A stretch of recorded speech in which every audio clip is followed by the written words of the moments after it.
मौका देने के लिए। एक माता रानी का छोटा सा भजन है, अगर कोनो त्रुटि हो तो क्षमा कीजिए।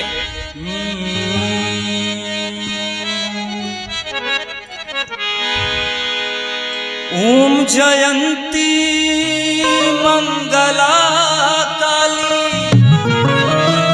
ओम जयंती मंगला काली, ओम जयंती मंगला काली, भद्रकाली कपाली,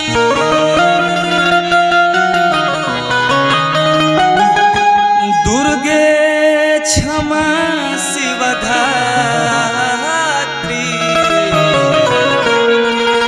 सहस्वधा नमस्तुते।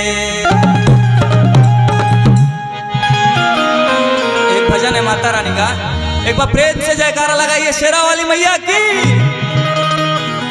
पानी औसरे में हो,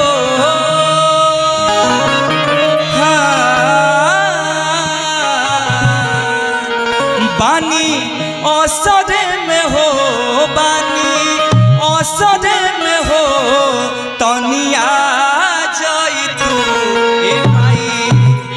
ए माई, सभा बीचे लाज के बचा जाई तू ए माई, सभा बीचे लाज के बचा जाई तू। बानी औसरे में हो, बानी औसरे में हो, तनिया जाई तू ए माई, सभा बीचे लाज के बचा जाई तू ए माई, सभा बीचे लाज के बचा जाई तू।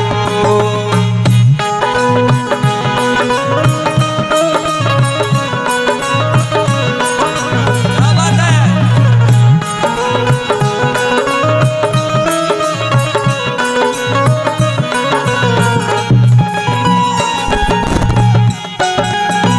जय हो।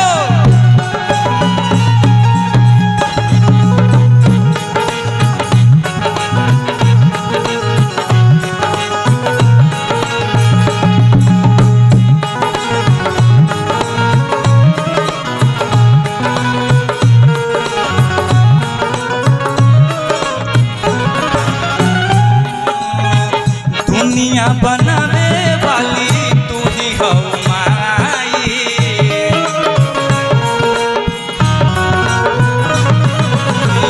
दुनिया बना